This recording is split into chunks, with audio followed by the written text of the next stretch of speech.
pemirsa, jumpa lagi di podcast Ruang Miku, ruang obrolan seru admin medsos TVRI Maluku yang gak cuma menghibur tapi juga membuka wawasan. Kali ini bersama saya Miku Monik, dan episode kali ini pemirsa sangat spesial karena kita kehadiran seorang pakar komunikasi dan juga motivator nasional yang sudah malang melintang memberikan atau menyebarkan semangat pelayanan publik kepada lebih dari jutaan orang Indonesia. Dan ini juga merupakan episode khusus karena saya bisa secara langsung mendapat kehormatan bertemu dan juga berbincang-bincang dengan beliau. Beliau adalah Dr. Aqua Dwi Payana, dan tema kita di saat ini terkait dengan komunikasi efektif layanan progresif. Nah pemirsa, seperti kita ketahui bersama nih bahwa tantangan pelayanan publik dewasa ini yakni komunikasi. Komunikasi bukan cuma sebagai tools atau alat saja, tetapi juga ternyata merupakan sebuah roh dari interaksi itu sendiri. Dan episode kali ini saya akan mengajak pemirsa sekalian untuk mengulik bagaimana sih komunikasi yang benar dan efektif sehingga dapat menghidupkan kembali wajah pelayanan yang manusiawi dan tentunya progresif. Langsung saja yuk kita kenalan dengan narasumber kita, Bapak Aqua Dwi Payana MIKOM. Halo Pak. Iya. Salam jumpa Pak. Siap, makasih Om Oni. Siap. Apa kabar Bapak? Sehat banget. Ya? Luar biasa Pak. Pak, sebelumnya saya salfok banget nih, salah fokus sama namanya nih Pak Aqua. Ikonik sekali namanya nih Pak. Kenapa sih Pak asal mula nama Pak Aqua ini dari mana Pak? Dari bintang saya Aquarius. Oh, oke. Makanya namanya Aqua. Kalau bintangnya Sagittarius, namanya Sagito. Boleh juga sih Pak ya. Berarti Aqua dari Aquarius bintangnya ya Pak. Orang-orang Aquarius itu kayak gimana sih Pak? Ya kayak saya gini, nyenengin. Simpel banget jawabannya. Pokoknya dingin-dingin di mana gitu ya Pak. Berarti kelahirannya bulan Januari. Saya lahir tanggal 23 Januari. Sama dengan Mbak Megawati, Bu Megawati dan Bu Tutut. Oke. Berarti memang terlahir sebagai di tanggal-tanggal yang merupakan sosok pemimpin ya gitu ya Pak ya.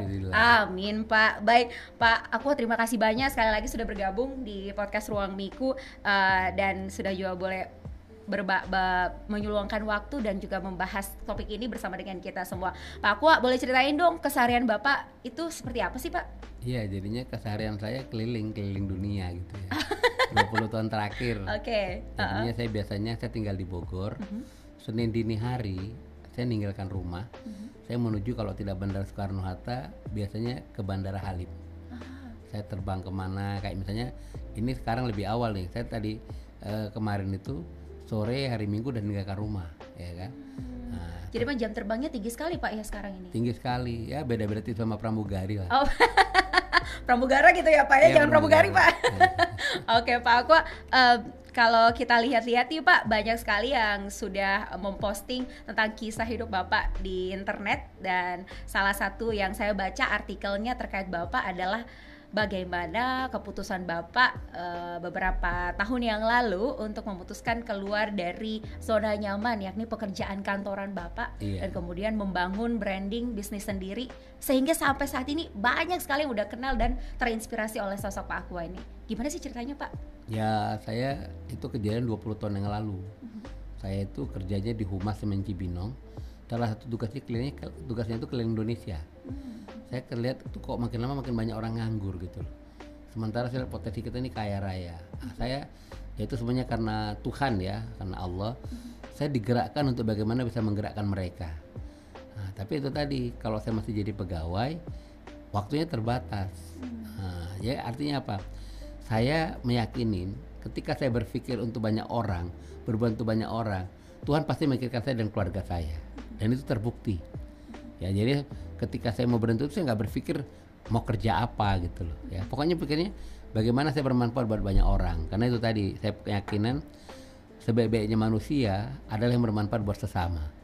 Nah, itu yang saya lakukan selama ini, dan ya alhamdulillah sampai hari ini udah 20 tahun semuanya lancar gitu loh. Semuanya karena Tuhan gitu loh.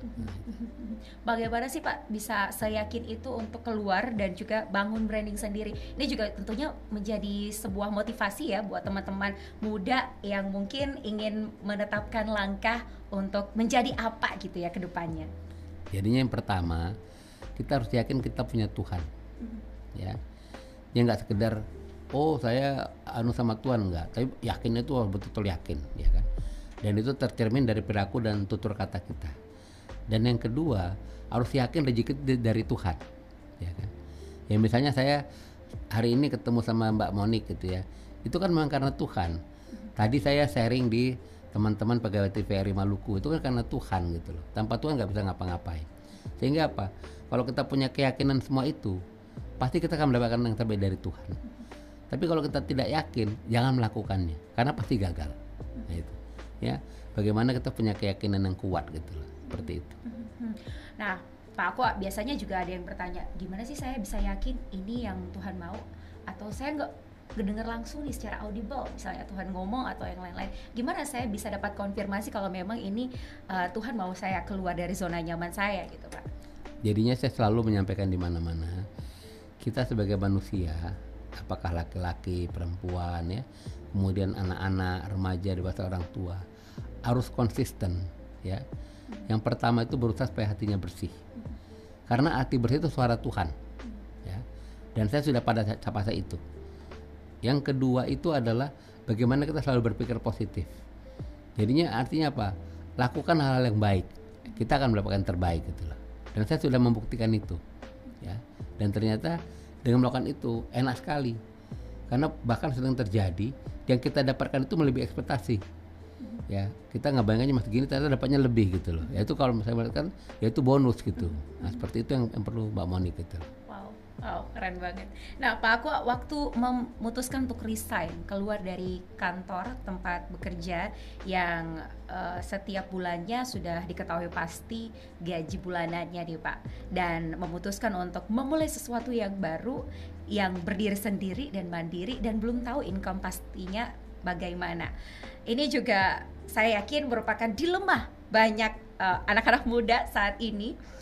Bagaimana supaya bisa survive Pak waktu membangun sesuatu yang baru?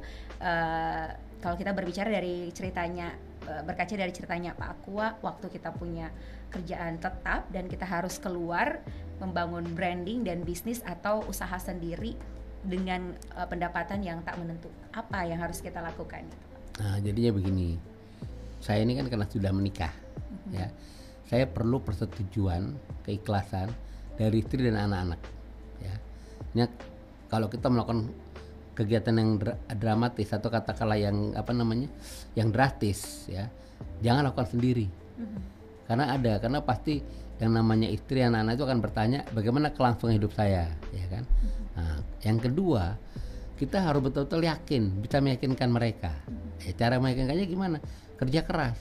Ya saya bilang tadi 4 As itu harus kerja ikhlas, kerja cerdas, kerja keras, dan kerja tuntas. Sehingga akhirnya apa? Semua kerja kita pasti berkualitas. Dan saya merasakan itu ketika kerja kita berkualitas, rezeki itu makin bertambah gitu, ya kan? Nah, jadi kalau kemarin itu mungkin baru skalanya kecil, kalau sekarang ini udah skalanya besar, udah skalanya nasional kayak gitu, seperti itu. Tapi tadi begitu kita mencapai semuanya, harus tetap rendah hati. Jangan sombong, jangan angkuh, jangan takabur. Karena tanpa dukungan Tuhan kita nggak bisa ngapa-ngapain gitu. Sebelum jadi pembicara yang sukses nih Pak, tentunya ada kali pertama dalam cerita hidupnya Bapak waktu berbicara di depan publik atau mulai melakukan sebuah interaksi yang ujung-ujungnya dapat promosi dan lain-lain. Ceritain dong Pak, pengalaman kali pertama Bapak memulai, dan siapa orang-orang tersebut di hidupnya Bapak yang mewarnai perjalanan sukses Bapak. Jadinya saya sebelum tahun 2003, ya, umur 33 tahun, ya, saya itu orang tidak berani berbicara depan banyak orang, namanya public speaking. Ya, kalau ada pilihan push up, pilihan lari gitu atau yang lain, saya pilih itu. Ya kan? Itu di depan banyak orang pegang mic, belum bicara itu udah gemeteran. Udah gitu udah basah semua badannya gitu. Malah kalau orang yang jeli melihat loh kok celananya basah kayak ngompol gitu, ya kan. Nah, tapi kemudian perubahan itu terjadi ketika saya pertama kali menulis itu namanya kayak menulis di media. Saya pengen bukunya banyak laku, saya pengen bukunya banyak terjual. Nah, yang namanya penerbit bukunya Mas Guntur Mardika itu ngomong, Pak Aqua, Anda kalau mau bukannya banyak laku harus bedah buku di berbagai kota. Saya bilang saya nggak biasa bicara dengan banyak orang, belajar. Jadinya belajar gitu loh. Sehingga kita betul-betul menjadi expert gitu ya kan. Kuncinya. Nah, dan yang paling besar lagi adalah bagaimana kita itu ketika belajar ya juga sambil kita juga mempraktekkan ya kan. Nah, sehingga belajar praktek sehingga akhirnya menjadi terbiasa gitu loh. Nah, itu yang saya rasakan sekarang ini gitu loh. Banyak juga yang percaya bahwa orang-orang yang tergolong ekstrovert saja yang bisa berbicara di depan publik, orang-orang introvert enggak sama sekali. Bapak setuju nggak, Pak? Enggak.